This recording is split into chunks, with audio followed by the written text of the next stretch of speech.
Rale. Rale kohti puolta kenttää, pallo jää kuitenkin Interille. Järvinen siirto laitaan, Florian Krebs.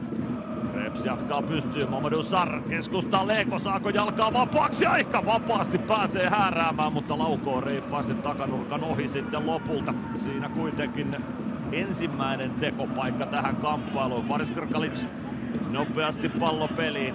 Otso Virtasen kuin myös tämän herran eli oiva Jukkolan pelikuntoa seurataan päivä kerrallaan ja paluu lähestyy. Jukkola jo paluunsa tekee. Otso Virtanen vielä tänään kokoonpanon ulkopuolella. Sitten hyökkää Ilves. Söderberg. Söderberg kääntää keskustaan, siihen väliin Luka Kuittinen ja ensimmäinen kulmapotku tähän otteluun. Se tulee Ilvekselle. Ulospäin kiertävänä pallo tulee, se tulee Bagicin päähän, siitä kohti keskialuetta Jussi Niska. Pallo Interille ja Krebs. Seuraava keskitys, Legbo puskee ja Krkalic ottaa upean torjunnan tuohon. Irtopallo vielä Legbolle, mutta ei saa Legbo kauden 9. maaliaan tehtyä. Nyt näytti Faris Krkalic, että minkä takia häneen voi luottaa, vaikka ykkösvahti sivussa olisikin. Mainio on tuo Legbon pusku tuosta etualueelta, mutta hienosti Faris Krkalic siihen myös reagoi. Ampofo. Ampofolta huono syöttö, Ilves pääsee väliin ja 3-3 vastaan vastahyökkäykseen. Marius Söderbeck, Adeleke Akiniemi ja Maxim Stjopin mukana. Pallolinjan taakse Huhtanen vastaan ja oikea-aikaisesti Huhtanen sieltä tulee, erinomainen vastaantulo. Ja ehkä sitten Söderbeckin ja Akiniemen ajoitukset eivät ihan kohdalleen tuossa menneet. Dmitri Legbolla tänään toistaiseksi paras maalipaikka tässä ottelussa. Faris Krkalic hänet kuitenkin tyylillä nollasi pusku paikasta. Veteli riistää Legbolta pallon. Ei pääse ajamaan boksin sisälle. Mäenpää keskustaan, Popovicilla tilaa kääntyä. Syöttö kimpoilee Akiniemelle, hänen laukaus ja se kimpoilee puolestaan Huhtasen ulottuville. Nyt oli kimmokkeiden kautta käydä Ilveksellä puolestaan vähän tuuria. Ei kuitenkaan vielä avausmaalia tähän iltaan.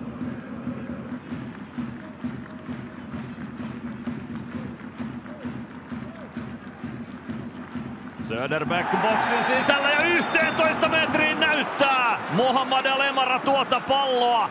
Live-kuvan perusteella tai live-tilanteen perusteella sanoisin, että tuo päätös on ihan oikea siinä.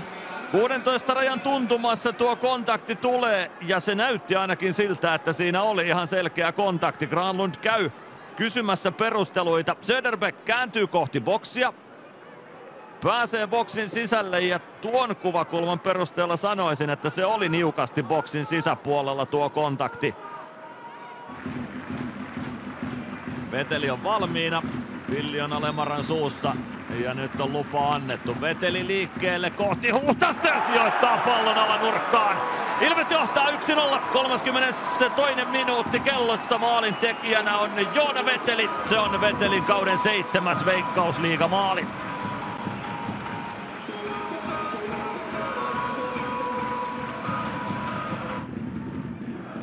Inter joka tapauksessa tällä hetkellä hallitsee. Sarr. Tuominen boksin sisällä, Granlund. Aivan ei riitä askeleessa vauhti sitten. Krkalicaa osumaa tuossa. Taitaa olla aika pitkälti vahinko. Mutta joka tapauksessa Krkalic kentän pinnassa ja Granlund katsoo Alemaraa, että mikä on homman nimi. Ei sieltä varoitusta ainakaan Granlundille ole tulossa. Krkalic kuitenkin kentän pinnassa. Granlund sinne pallon perään painaa ja osuu matkalla Krkaliciin.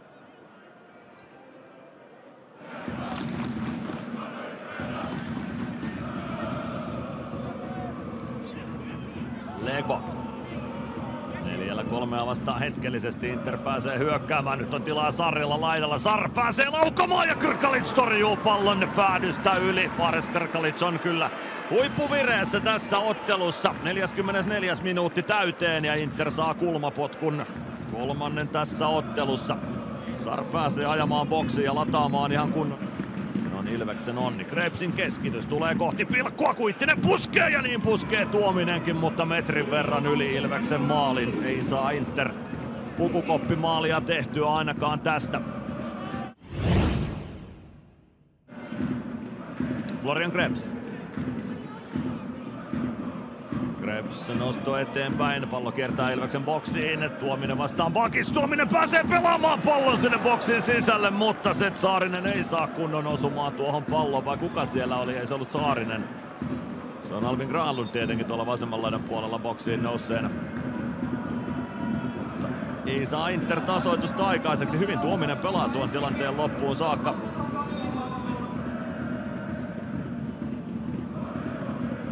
Krebs ei saa tuota palloa haltuunsa, mutta pallo jatkaa matkaansa boksiin Krkalic vastaan. Ja kyllä siellä paitsi-lippu on pystyssä Turkka Valjakan kädessä, joten tuo tilanne olisi siihen lopulta kuihtunut joka tapauksessa.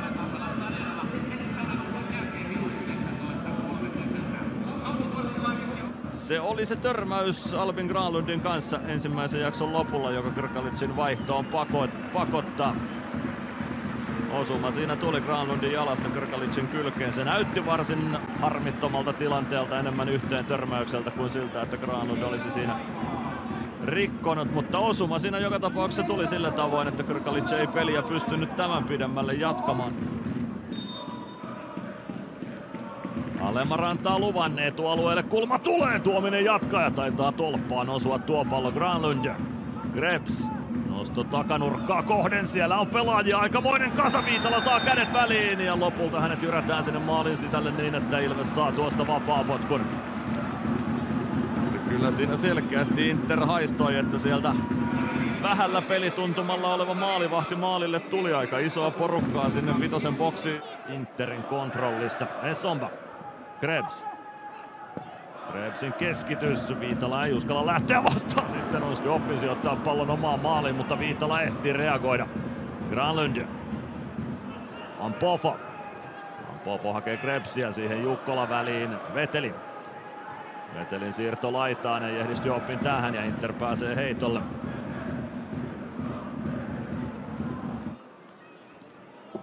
Saako siitä jopa hyökkäyksen liikkeelle? Saapa hyvinkin. Ylikokko jatkaa oikeaan laitaan. Essomba. Rale peittämässä. Essomba pelaa boksin sisälle. Eteen menee kuitenkin Ylikokolle ja Botuelle. Ehtiikö Krebs pitämään pallon kentällä? Ei ehdi. Maalipotkulla jatkuu peli. Krebs. Ylikokko on Pofolle. Ylikokko. Kääntää boksiin. Bakic katkoo päineen. Vetelin pudotus. Se jää Ylikokolle. Granlund laidalla. Hakee keskityspaikkaa ja sen löytää. Sitten on keskellä paikka ja Dmitri Legbo puskee Interin tasoihin. Lukemat 1-1. Turkka Valjakan lippu pysyy alhaalla ja peli on tasan 83. minuutti. Ja Inter tulee tasoihin. Dmitri Legbo ja kauden 9. Veikkausliigamaali. Ja muuttaako tämä sitten Interin suunnitelmia? Joonas Kekarainen sieltä oli ainakin kentälle tulossa.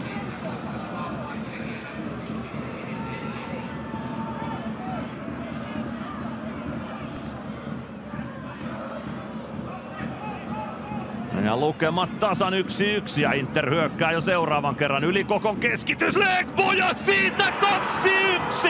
Inter kääntää tämän minuutissa edukseen. 84. minuutti ja Dmitri Legbo on nyt Inter-sankari tällä hetkellä. Se oli aikamoista shokkihoitoa nyt sitten Ilveksen mestaruushaaveille tällä kertaa. Ainakin tässä hetkessä, ei tässä mitään ratkea vielä suuntaan eikä toiseen, mutta Inter iskee minuutin sisällä 2 osumaa. Sama mies, Dmitri Legbo maalien tekijöinä.